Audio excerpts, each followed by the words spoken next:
My name is Miles Stansberry. I was a Crescent Cougar back in the day. I went to Rehoboth Road Middle School, and now I'm a senior at Spalding High School. One of the biggest impacts that's been in my life is some of the coaches that I've had along the way, whether it be through cross country or swim, which in my case it was the same guy who was coaching me day in and day out, Dr. Godat from Spalding High School. He's just been so encouraging to me, helping me to become the guy who I am right now. He's encouraged me, he's supported me pretty much since 6th grade, back when I started doing middle school cross country, and now all the way up through my senior swim season, and now he's even trying to help me with distance track this year. He's just been super encouraging to me, just helping me to, I guess, find my strengths and help me through my weaknesses.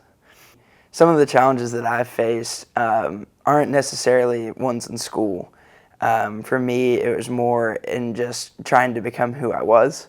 One of the things that I really struggled with when I was in middle school was trying to be the person who everybody wanted me to be. And so I kind of struggled with just who I wanted to be and if I wanted to try and impress everybody. And so luckily for me, I've got one guy in the school system that I get to see every single day, and that would be my dad, who's the assistant principal at Spalding High School, or one of the assistant principals at Spalding High School. And so he's just been influential in my life and just helping me to, I guess, learn that I don't have to impress everybody. And just the best that I have to give is all that is expected of me. And I don't have to impress everybody. And I don't have to make everybody happy. So I can just be who I am and just do all the things that I need to do to make myself happy. So it was kind of a hard decision, but I will actually be attending the University of Georgia in the fall as a member of the Jerry Moorhead Honors College at UGA. I'm super excited about it, and I'm going to be majoring in chemical engineering. And so I'm just super excited to get over to Athens and I guess learn how to say "Go Dogs." It was hard for me just because all my life I've been screaming "Go Vols" at the TV at every single football game, basketball game, you name it. Since my dad grew up in Tennessee, he was a Tennessee fan. He just kind of passed that on to me. And so I just grew up wanting to be that guy who was going to be able to say "Go Vols" whenever Georgia played Tennessee, and didn't work out very many times, but those few times when Tennessee did end up beating Georgia, it was nice to be the one happy fan after those big rivalry games. So when I was little, one of the big things that I tried to be was perfect. I wanted every single thing to happen just as it should be. I wanted to have the 100 on every single test. I wanted to be better than everybody at sports, have the most friends, all that kind of stuff. But then I just realized, as I continued to grow older, that it just constantly built up anxiety within me. And so that was a big struggle for me throughout middle school. And coming into freshman year, I struggled with anxiety a lot because I would want to be the perfect guy. But I quickly came to realize, with some help from my parents and coaches and everybody else that has helped me to be who I am today, I realized that being perfect is something that I can't be. There's only one person who is able to do that, and that's Jesus, but I'm simply not Jesus. And so I just needed to learn to accept who I was and accept that the best that I can give and all that I do can just be what makes me who I am. I don't need to see myself as perfect because I simply can't be, but I just need to do my best in everything that I can to be the best version of myself that I can be. Like, it's just so life-giving even in the mistakes, because one of the illustrations that I've seen, just kind of talking about like when people make mistakes and stuff like that, it's like there's this description of like a pot, like a clay pot, and so the potter, he messes up one thing, and so he throws it on the ground just because he's mad and he hasn't been doing his art to that standard that he wants to have, and so so he slams the pieces, go everywhere, then he tries to put it back together, and he can't obviously put it back together perfectly, and so there's holes all in it. And so it's kind of an illustration because in the Bible it talks about the canvas and the clay, and how God is the author and the painter and all that kind of stuff. And I guess the potter, I guess that's the word for it.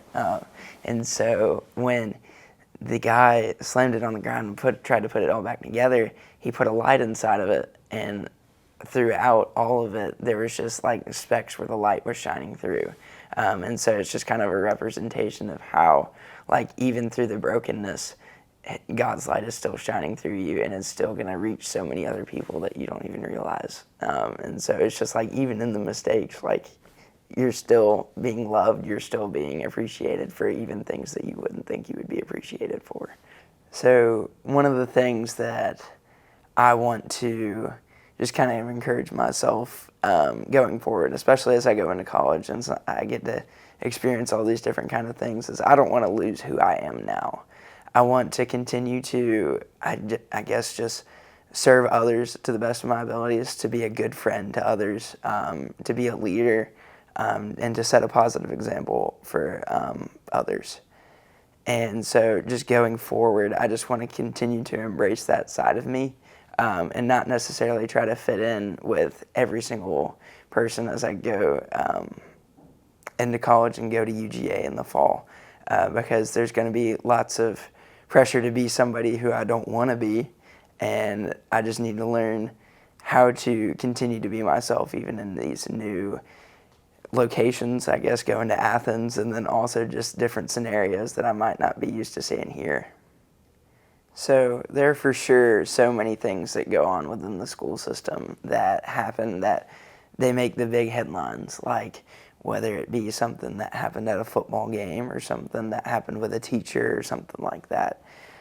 There's just tons of bad things that go around, but in my experience at Spalding High School and Rehoboth and Crescent, it's just something that it is shaping the next generation for the better. I've learned more about who I am and what is expected in the future through the school system, and it's just helping to pave a way for this next generation to go into their next season of life in just more prepared ways than they would have been anywhere else. So for me, I was fortunate enough to be involved in many different things, whether it be sports like track and cross country and swim, or else like I was fortunate enough to be elected as student body president and be a part of all different kinds of clubs, and it's prepared me to experience and to deal with things that I might not have seen anywhere else, or if I had not chosen to get involved in those things. And so just with the way that the school system provides opportunities, it is so easy to make the most out of every single opportunity that you have.